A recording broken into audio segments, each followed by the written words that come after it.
very special guest. We have Lance Van Winter. Um, so just a brief, like I'm gonna say a quick word about Lance. Lance actually coached me in high school when I was in high school, and I look back and I say when I say I owe a lot to Lance, not just in terms of my soccer career, but in terms of just like growing up to be um, the kind of man I am today. I think I'm a good man. I don't know, but he's helped out a lot of youths throughout his coaching career, and he's still coaching today. I actually work with Lance, so go figure, right? He coached me. I'm working with him now. So with that, I'm gonna pass it on to you, Lance. You can say a brief word about you, where you were born, where you're from, and stuff like that. So right. So yeah, well, I was born in the D.C. area. I was born in Georgetown Hospital. Grew up Rockville, Bethesda, Maryland. So to give you some context of just how old I am, was born December of '63. So Kennedy was shot November '63. Yeah. So my mom remembers that very well because she was 8 months pregnant and watching TV. And then I always wanted to play American football. So oh my God, yeah. So I was the youngest. So kindergarten, first grade, I'm like, I want to play. I'd go to every one of my brother's football practices, and he practiced, and still Rockville football still practices there down at Woodley Gardens Park, in the kind of close to Montgomery College, that area. Right. But so then my mom gets this flyer for soccer. So I started playing soccer in first grade, and we're going to talk a little bit about U.S. soccer and yeah, for sure. Well, so none of our parents knew anything about soccer.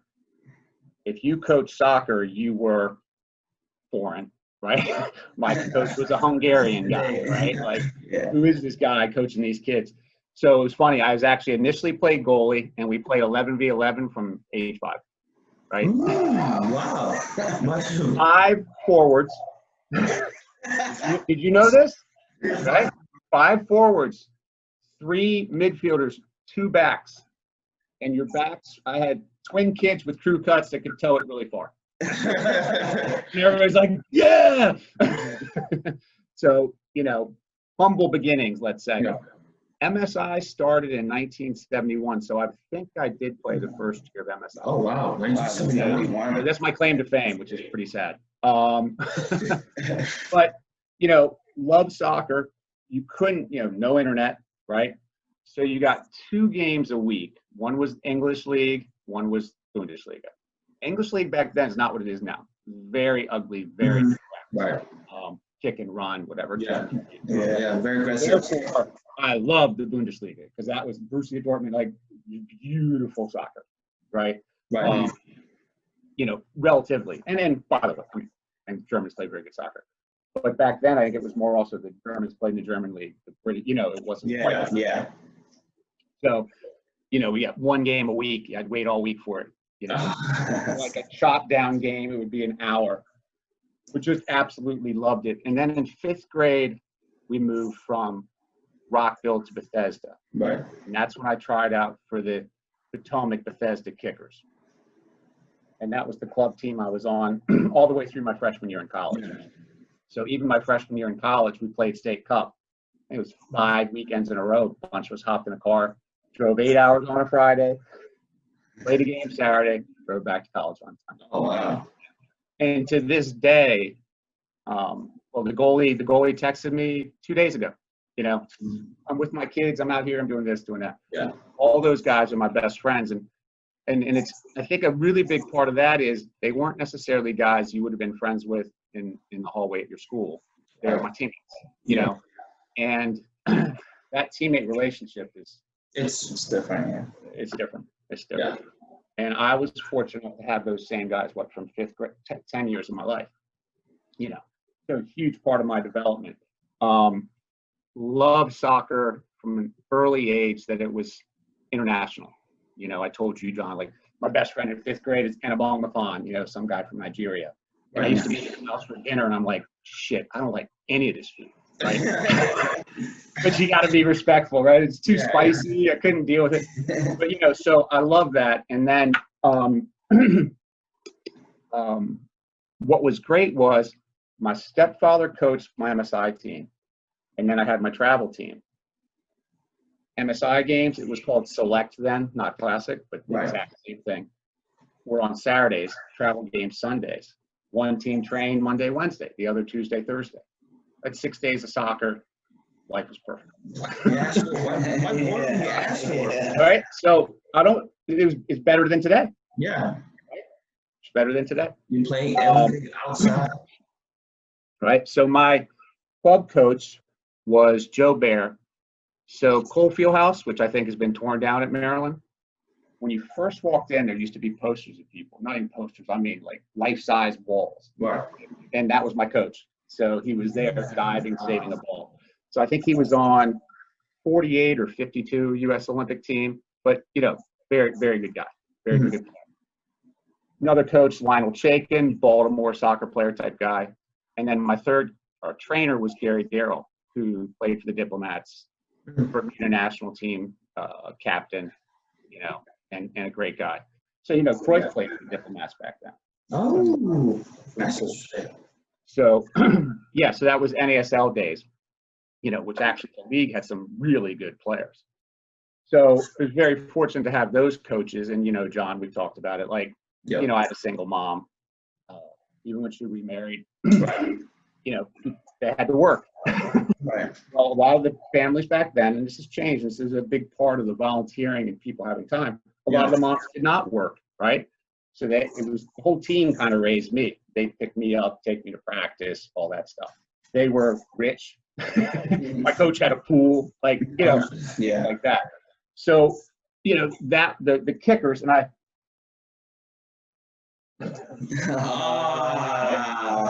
still have that. That's like 45 years old.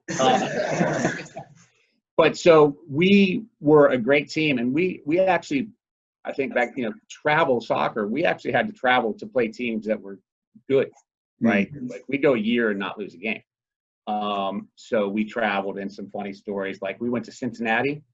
Cincinnati Airport's in Kentucky, by the way, great little trivia, but it was a 52-minute flight, and it was the first time I ever flew. Oh, wow. And I remember guy looks at my teammate, looks at me, goes, "You don't look very good." 52nd minute, just I don't grab a barf bag or anything. It's just everywhere. But yeah, I'm in 5th grade, so I'm walking off the plane. All these people feel bad for me. They're giving me mints and gum, and I'm like, but that's when I learned about Dramamine. And my assistant coach didn't like to fly, so I sat next to him on every flight from there. But we traveled to England, Canada all the time. We did Cincinnati. We did the Orange Bowl tournament, so we'd go down to Miami right after Christmas. Wow. Time to go, right? Went to Bermuda, and a lot of the trips then is you would stay with families, and you know, we talk again about kind of the cultural part of soccer and so important in all of our lives. In my life, you know, I wouldn't have ever been on a plane. I wouldn't have ever seen another country if it weren't for soccer, right? I mean, No, same here. We didn't think, like, I mean, we could go to Ocean City, maybe, right? Maybe Ocean City. Or I had an aunt who had a place on the bay. We'd go there one day and crab, and that was kind of like your vacation. So, you know, I do have to remind myself, like, how much soccer gave me in that sense, too. But living with families was the coolest, because if I come stay with you in Philadelphia, you're going to show me the best you can. Right? You're proud of where you're from. It's what you do. And therefore, we have a blast, right? You come to my house, oh, okay, let's go to DC, let's go monuments, you know, whatever it is. So it was really cool. So often you would stay with, like, I stayed with Ducky, a guy named Boris in Bermuda. The next summer, he came to stay with me.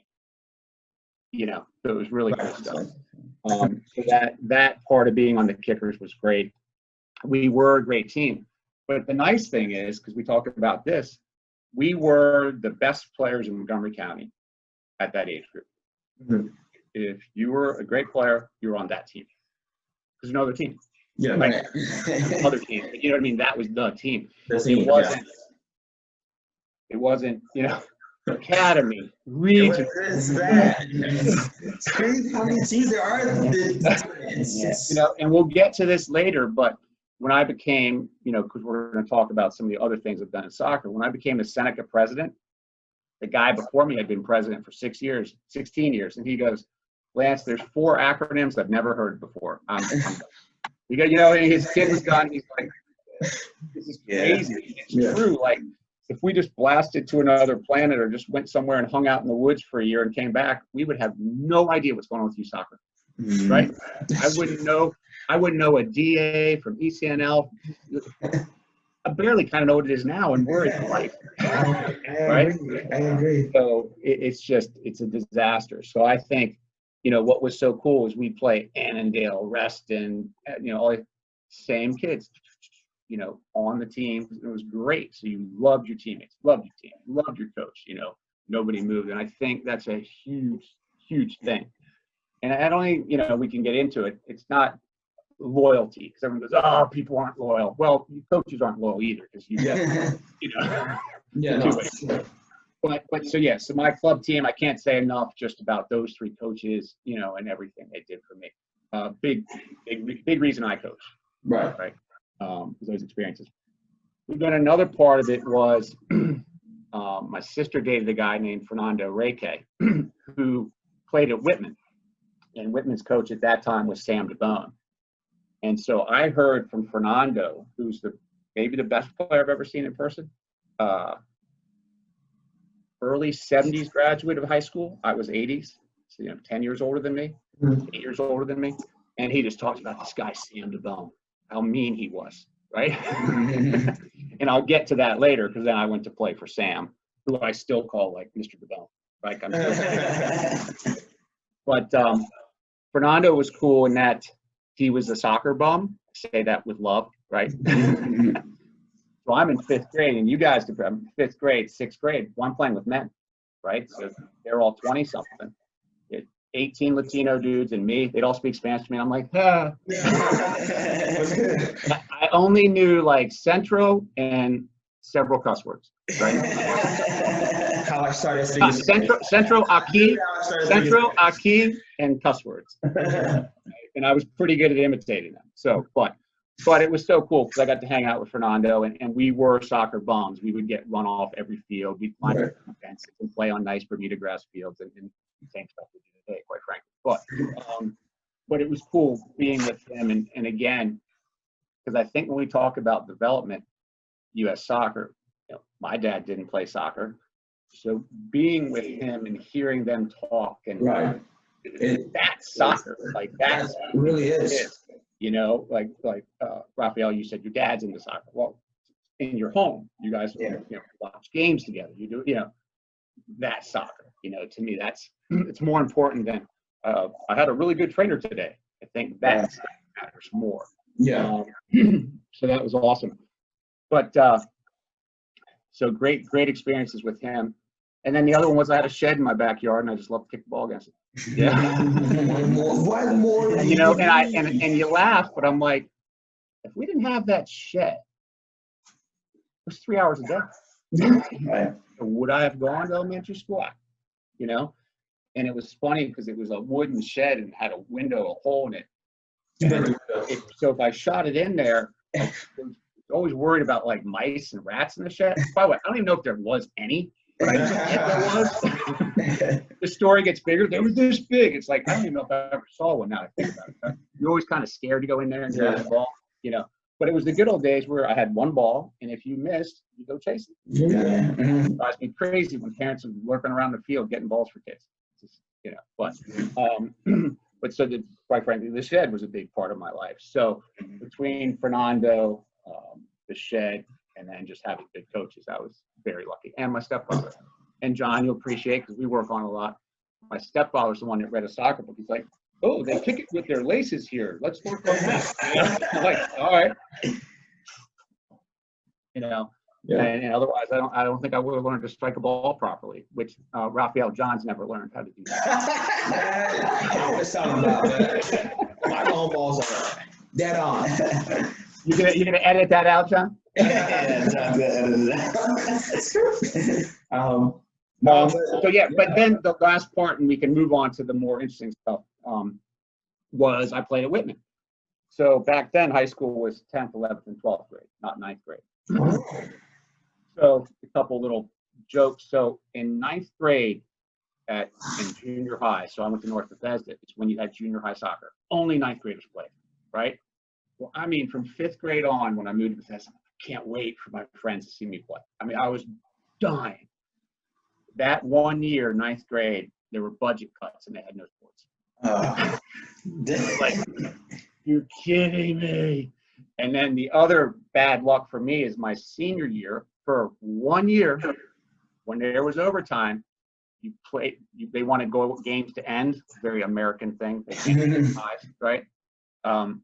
So you played with a goalie who couldn't use their hands in overtime.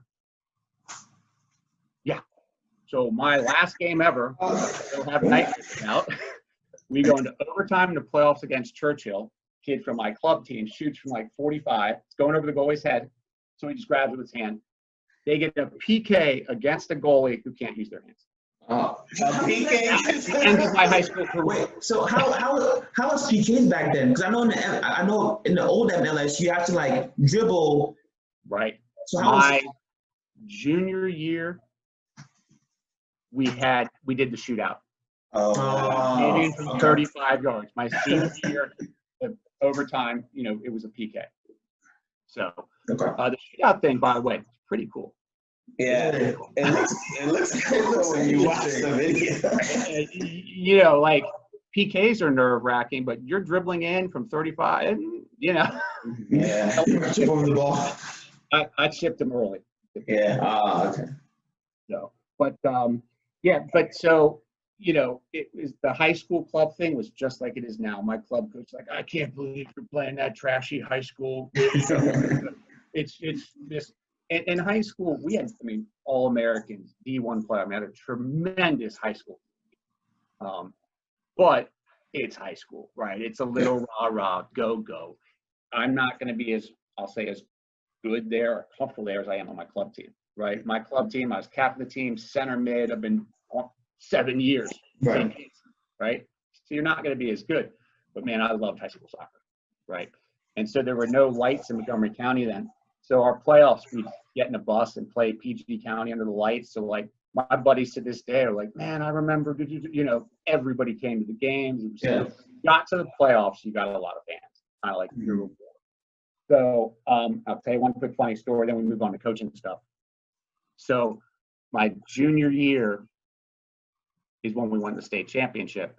So there was a pep rally outside, while we were in the playoffs. And, we were actually we were cocky kids, but we pretended to be humble soccer players at least. And we're like, yeah, come watch our game. And that was our speech, right? And the football team gets up there and they're like introducing every player and stuff. And we're like, this is kind of stupid. My buddy goes, I think we should streak through that. And we all go, that's a great idea. My one buddy had a convertible Mustang. So about 7 of us did it. Run across with our tighty-whitey underwear on our head. Across. And of course, everybody knew it was us, right? But what was funny, the funny part is now we'd be like,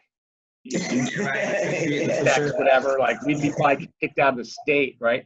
But they waited till 2 days after the state championship and called us in and suspended us. But I already told my mom that we did it, so it's like, all right. Yeah, so Whitman was great. So won state championship my junior year. I told you about the sad ending of my senior year. But, we always went to state finals, all that stuff. So high school soccer was great. Loved Sam DeBone. I was scared to death of him. And those were old school days where, we didn't start school till after Labor Day. 2 days on August 15th, 3 weeks of 2 days, including Saturdays. Every day was Sunday. And it was, you didn't get a sip of water. You did not ask him for it. It probably was abuse, right? By today's standards. Was it compared to Jim, like what level would you put Jim? 100 times worse. Oh, wow. Yeah. It was boot camp. It was boot camp. And I remember my mom said, I was going to call him and tell him it was. I was like, oh, thank God. No. Thank God, Mom. So that's kind of the my playing background. And then my club team, and again, I give my coach a lot of credit. We went to different colleges and played the colleges. Oh, wow. Which is Really? right? And the college coach was like, yeah, I'll take a scrimmage and be able to recruit these kids. This is great. Yeah. You know? So you did college, right? You did play. You played. So I went to University of South Carolina. So 4 of us from my club team went to South Carolina. Oh, wow. A bunch of guys went to UVA. Over 2 years, it was probably 5, 6. And that's where Bruce Arena was. Little did we know what he would do, right? Right. But, loved South Carolina.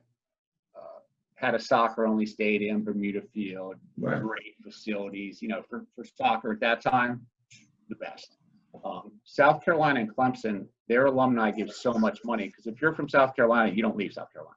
There's a lot more money at those schools, in the sense of, I should say, forget money, alumni support. Right. So, great place. Didn't love college soccer. It's very different from high school.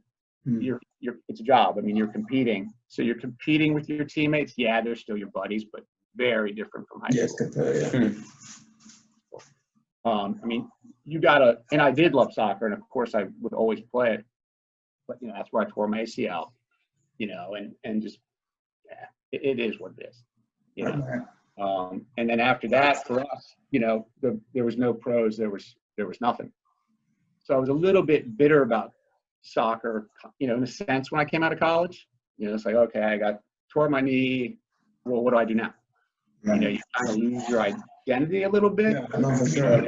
We hate to do the glory days and I'm the big jock, but you're a soccer player, and that's kind of gone, and that's a really weird time. Right. So kind of getting to coaching is very good for me, right?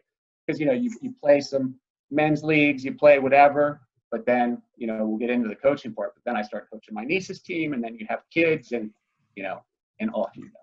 So, and that's where the coaching has been really nice. But yeah, so that's my background, I'll say, as a player. So, Yeah.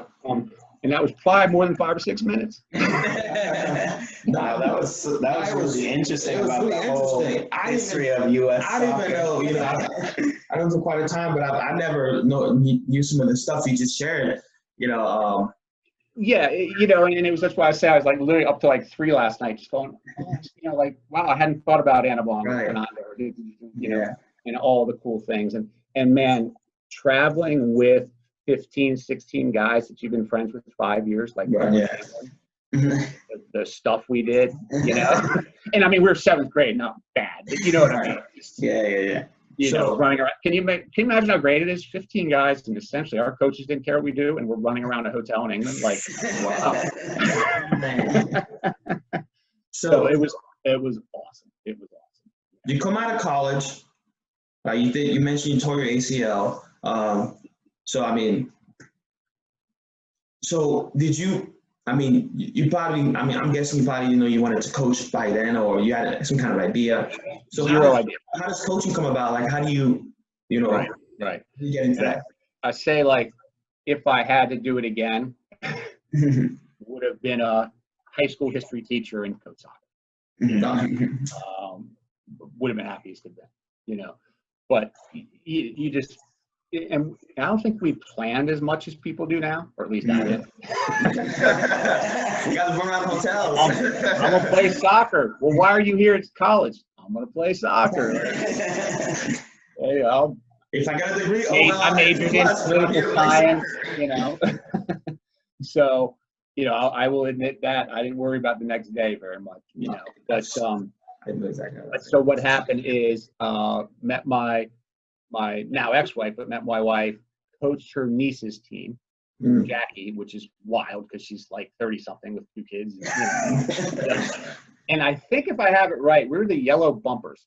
And I don't quite know what a bumper means. I don't even know, But that was a blast. And then Richmond was born, and John knows Richmond. He's what, a year above you in school? Yeah. So started coaching him when he was in kindergarten, and City of Rockville League actually had kindergarten back then. MSI did not have it back then. And, 12 kids show up, and I'm like, I have no idea what I'm doing. And that was 96, 97. So I'll say, and I mean it, like the internet was just kicking off, right? Yeah. It's when you use a search engine called Gopher, which I know none of this stuff means anything, but that's university. So the internet was originally just academic and government. So University of Minnesota had it, and they are the Gophers, and they created this search engine called Gopher. I don't even know if you'd even call it a search engine back then. I don't know what the hell it was, but I remember the first time I was searching, like, oh my God. And I worked in the patent industry, so you could pull up like patents, and you're like, wow, this is so cool. But I found something called Pills Drills, some guy from New Hampshire, and they're actually really good. But so as a coach, you had to seek out and kind of learn on your own. And John and I talk about this stuff a lot, but so many coaches I think stop learning. Like, oh, I'm a good coach. And if you're arrogant to me, you're not a good coach. Right? Yeah. Because you stop learning. Right? Yeah, I agree. So I just worked at it, and that's still, they did have the two sides of 4v4, and I didn't have any help. So I'm coaching both sides. Okay. So the big family story is my son Richmond, and we were the Flying Eagles, maybe, right? And I'm working on one side, and the chaos, right, of kindergarten, right? And I look over, and Richmond's like flying like this, right? And I run over there, and of course I can't like scream at him like I want to. Like my teeth are kind of gritted on. Like, what are you doing? Like, and he's like, oh, we're the Flying Eagles. I'm like, holy shit. So, but that was like a big moment where I'm like, okay, I don't think that kid's going to be on the national team, right? So it gave me like, I always that like gave me, and he loves that I'm telling the story, of course. That gave me the kind of the perspective of, all right, these are kids. Like, settle down, coach. Kids, and do it for the right reasons and that sort of thing. So and we talk about travel soccer and people throwing their kids into travel soccer too young. I'm massive believer in a developmental pattern. If I'd thrown my son, who ended up being a nice player, right?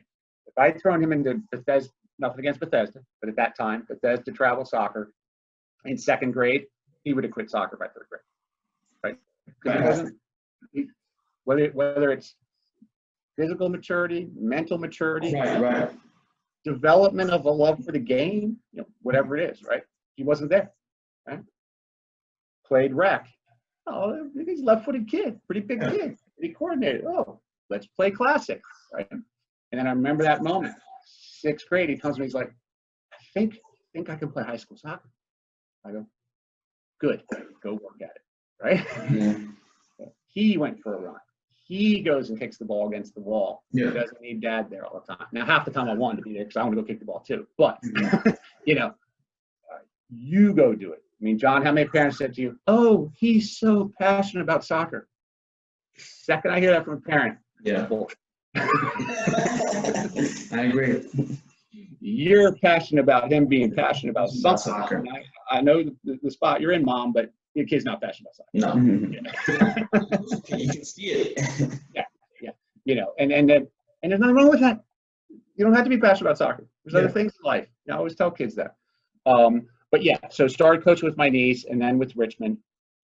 And, that's one of the things now. And then I have twin daughters, and I started coaching them.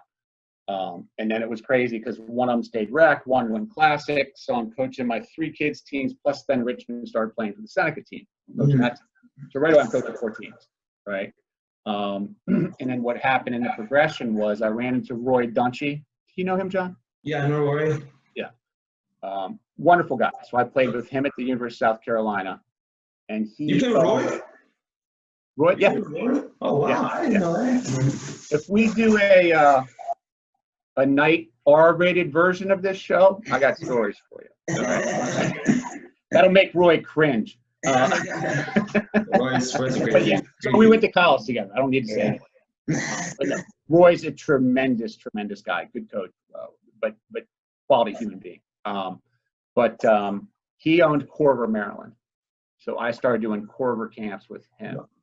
And that was great. I love the Corver stuff, all the moves. I still do the same stuff today, right? All the moves. The early Corver stuff, I'd say is the best from if you're from 1st to 5th grade, whatever it is.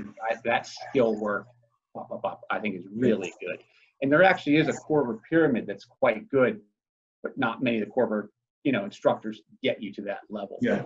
But so many of the 1v1, the 2v2, the quick stuff, the small size stuff, anything with pugs, all that stuff, all Corver.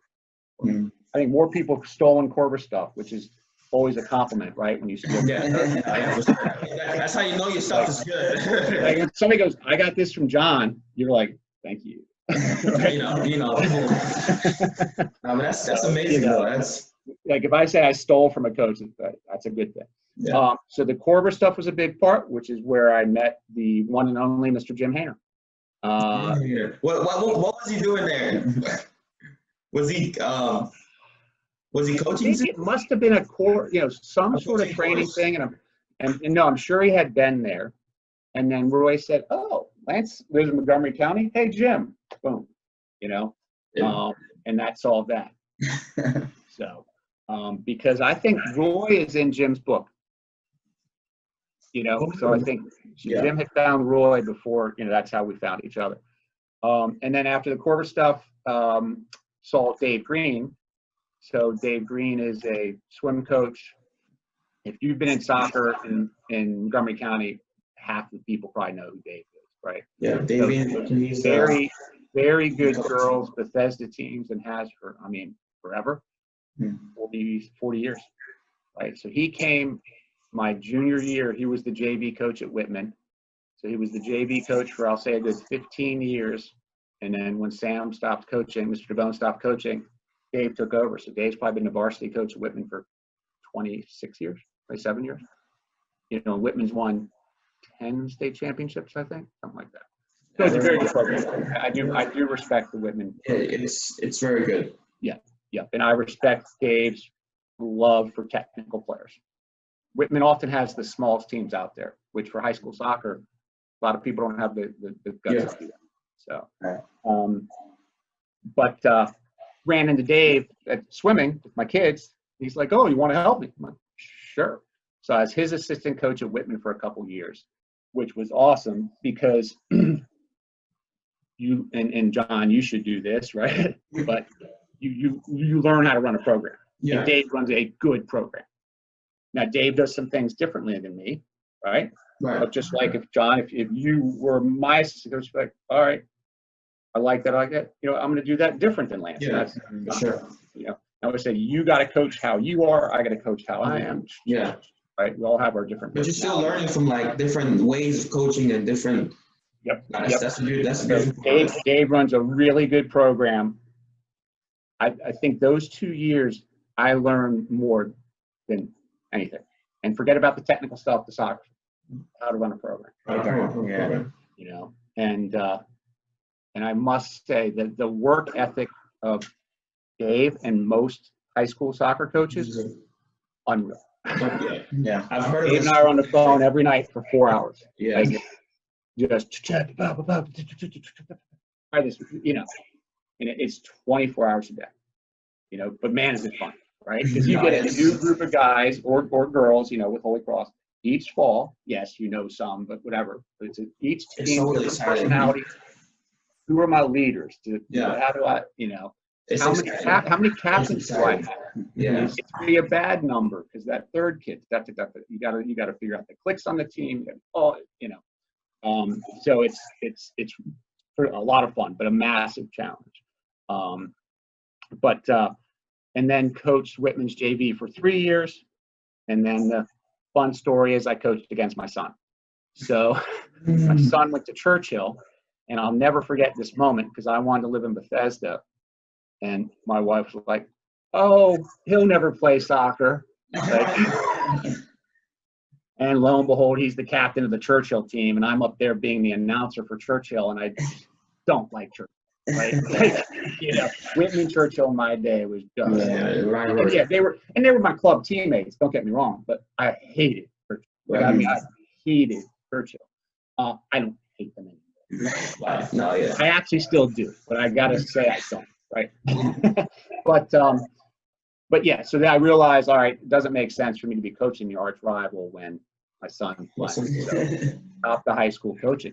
And I really never thought I'd coach high school again until this Holy Cross thing. The coach dropped out, and the coach was an ATD coach. So Matt's like, I'm like, I'll do it. And that was 3 days before the season started. Yeah. Oh, wow. I remember very well. Yeah. I remember very And well. Holy Cross has 3 teams. So, you know, I walked because they had a freshman team. So I walked in, there's 75 girls. I've never seen one of them. I actually knew one of them. I had seen one of them play soccer before, and that was it. Yeah. And I remember it was thundering. So I walked into the theater, and there's like 75, 80 girls there. And I'm like, what am I thinking? Like, this is the dumbest idea ever. I was there for that too. That was Yeah. And We ended up having, so the year before I got there, they won 0 games, and we went 500, and we had the greatest season. No, you guys. Look, I came to one of the games. You guys were good. Yeah, it was a nice team. It was a nice team, and Very good. you know, and it was funny because I knew they had kind of been like just kind of yelled at apparently, the whole time, which I would never understand. Actually, girls do not accept that. You can yell at boys, can't you? So I was very much like, yeah, whatever, play, you know, and they responded very well. Because look, in the end, if they don't care, it's not going to work, you know. But this group did care, and it was 11 seniors, and we had a really good year. So that was a lot of fun. I'm sure I missed a lot of the coaching, but that's the general flow of it. Yeah. Oh, well, hold on. Got my Whitman Kappa. Is that the old jersey? That's a sweat jacket. Oh, the sweat jacket. Whitman colors are great. I got the Kappa going. Uh-huh. And then I got, John, you got one of these guys, right? Oh, you bet I do. The muscle shirt? Yes. Yes. All right. That's how you come to camp, you know, you have that, you feel ready to go. Yeah. And then, John, I got my old Seneca coat. I have Seneca stuff. And that's a great one. That patch is awesome. So that's stolen from the Maryland States. The mains, yeah. I recognize it, yeah. So we flat out just ripped off the Maryland States. But yeah, so just the evolvement. So that's the coaching. But then, geez, when Rich was in first grade, somehow I ran into the president, not Doug, not the executive director of MSI, but the president of MSI on the board. And he's like, oh, we just start talking. And, you know, just 2 soccer people. I didn't know who the guy was. And he's like, oh, you want to be on MSI's board? I'm like, sure. Right? So it's Doug. It's Doug. Not Doug. Doug is the executive director. Correct. So there's a board that runs MSI. It's a nonprofit, right? So I was on the board for years. I was there. And if you guys want to do an interesting podcast, do one on the development of the soccerplex. You know, and talk to Trish Heffelfinger, talk to Doug, talk to all the heads of the clubs, because that was a mess. Right. Because at first that was supposed to cost no money. So, and you know, the games are $350 each now. So, Yeah. And that's not a slam. I like the soccerplex. That's not an anti-soccerplex comment. I do think it's expensive, but it's a whole nother story. Right. So I was there for the battle of the clubs against them, you know, against the soccerplex and the whole thing. And then stopped being on that board after 6, 7, 8 years, I think it was. The Seneca president that I mentioned, who had been there for 16 years, was like done. Somebody's like, hey, Lance, you want to do it? I'm like, sure. You know, and back then,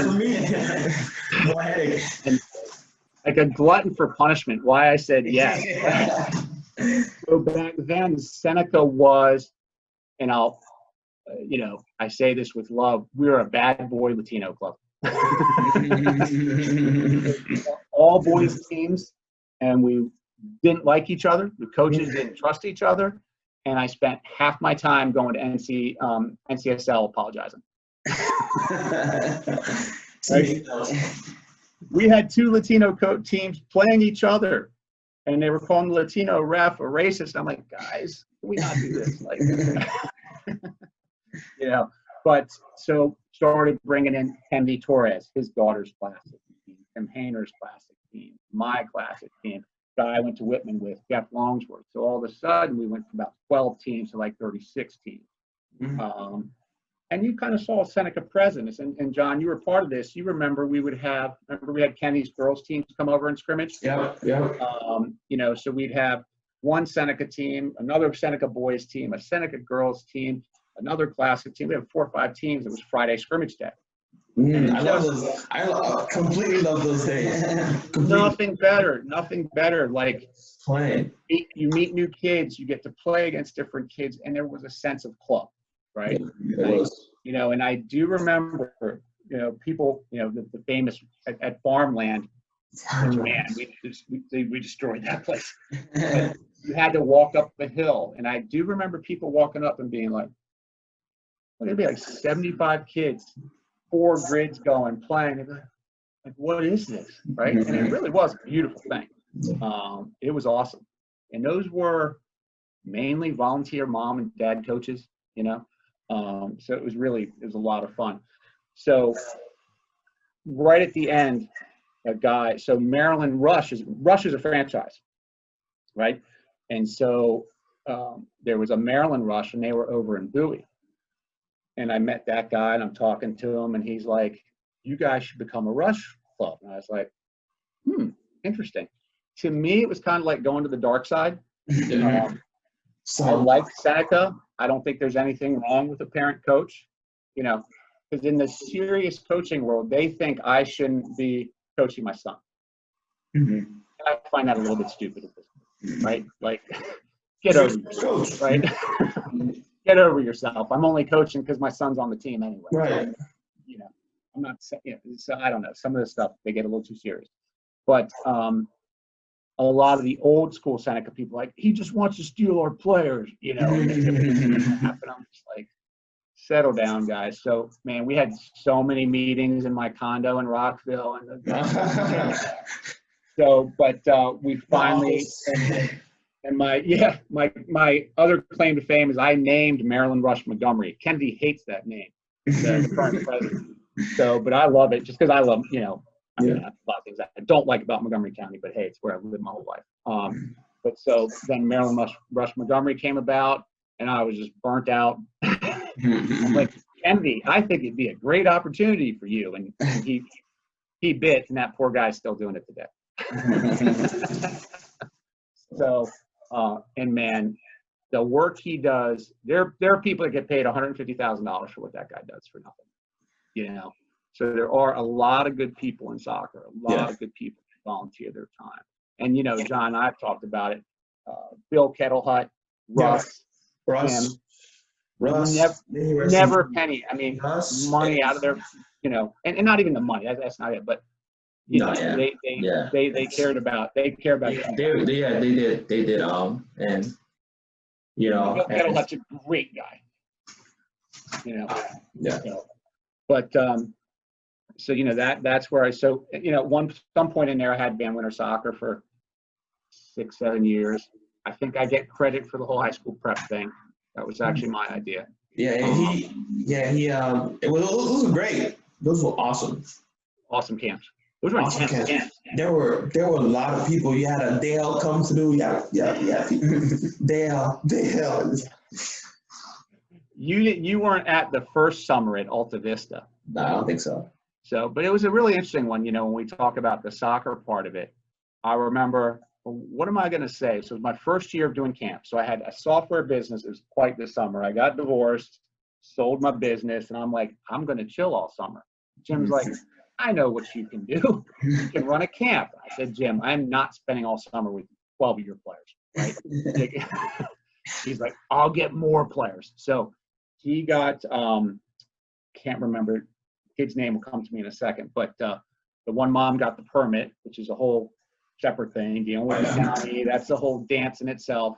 And at Alta Vista, there was a clubhouse. So if it rained and stuff, we actually go in the clubhouse. There's bathrooms. It was awesome. So Alta Vista is right behind the Y on Old Georgetown. Sits right between like Hoops Hill area, Maplewood Park. It's Maplewood, Alta Vista. Sits right between 355 and the Pike there. But Dennis trains all his teams there now. But it was Dale and I and a Whitman kid, Scott Gerfin, remember him? And then by the end of the summer, had 35, 40 kids, and you're like, hold on, they're each paying $250 a week. I like this math. Like, I just made 10 grand this week. You know, I was giving Dale like $2 grand a week. And he's a high school kid. Like, you know, I was like, well, here, like, you know, so I'm like, maybe I could do this for a living, you know? And that was a very hard transition for me. And I give Jim Hayner all the credit in the world, because he's like, you keep undercharging, Lance. Because I'd be like, just $5 is fine, you know? And he's like, you know, they pay their nannies more than they're paying you, right? You know? So, but it was just hard to me for transition from a volunteer, you know, parent coach to a paid coach. You know, and even to this day, I don't really like taking money for soccer. I wish the world were different, you know, and we'll talk about that in a little bit with some of the stuff we're doing. But, you know, but so that's the whole coaching thing. And then I had stopped coaching and ran into Pete Summerfield, who I think you probably have met, John. He sounds familiar, but I've never actually met him. British guy. So he was a goalkeeper, played pretty high level. He's played Wembley before. And he was the one, John, because any ex-soccer player, they all could have been pros, right? They got hurt or some coach screwed them over. It's never that they weren't good enough, right? My story. Right. So Pete Summerfield played extremely high level, and and people were like, "Well, why didn't you play for Liverpool?" And he's like, "Because I wasn't good enough." Right. No shame in that, right? He had a professional career of about 10 years, played New Zealand, played all over the world. Wow, you're not good enough to play in the EPL? No, I'm not good enough. You didn't get injured? I'm ashamed of that. I will be honest, John. I was not good enough to play in the EPL. I was not good enough either. I don't think you're good enough, John.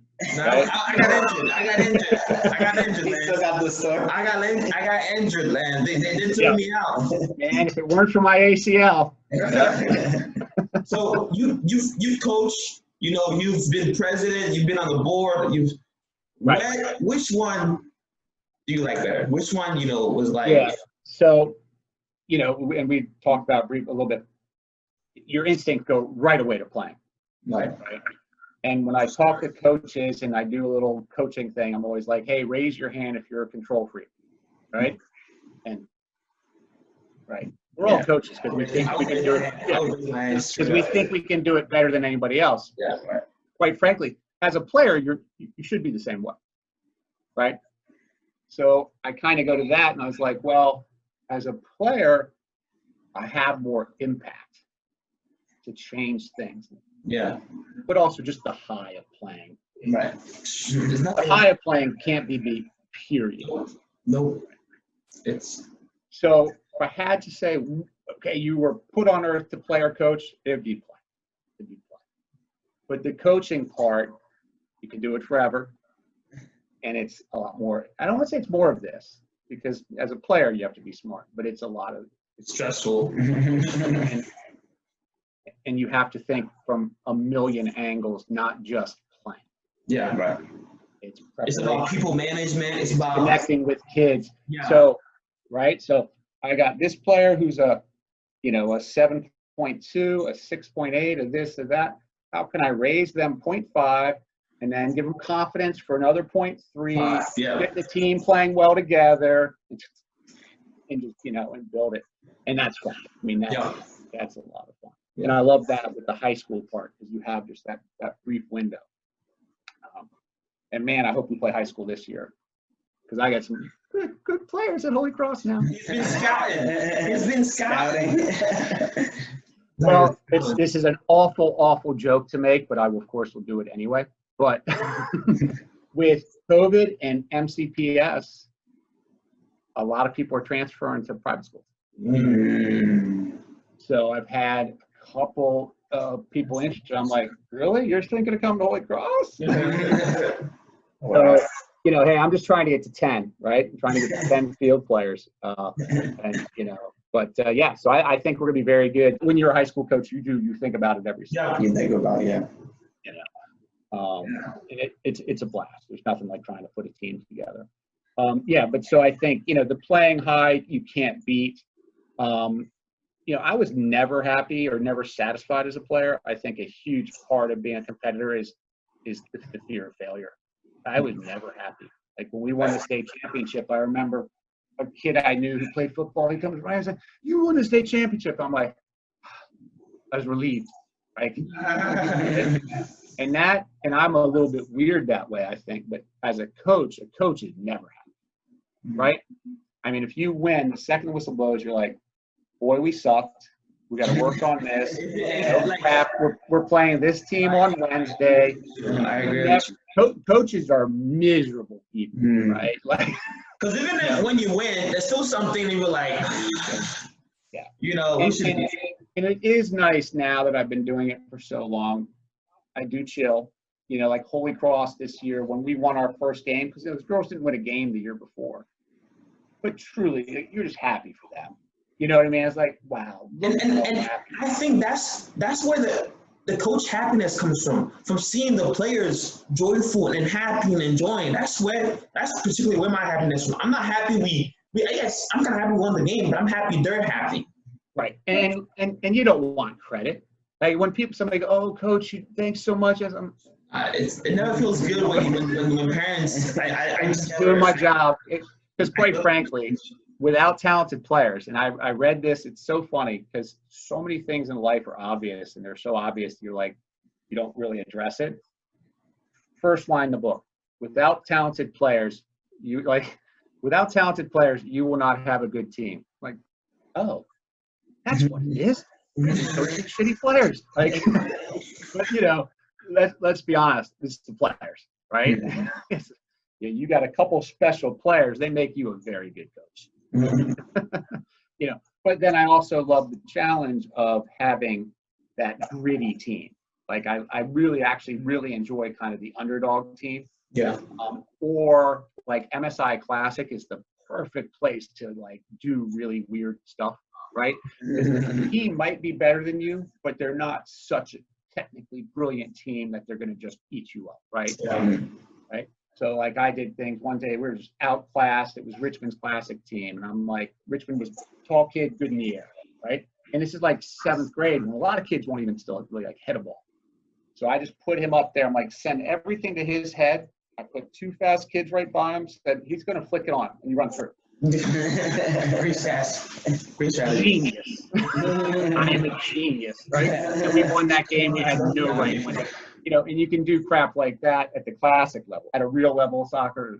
But so that's the fun part of coaching. But I don't even remember what the question was. What were we talking about? No, I mean obviously you like playing more. Like you like playing. As you were like playing more. Yeah, absolutely. And I missed that. And once my other knee gets better, Raphael, you're going to be the ref. Play John one-on-one next spring. I don't know if he's ready. You want another ACL torn? Do you want another ACL torn? I don't have either ACL, John. I've got titanium. I've got titanium knees. Go ahead, try to break them.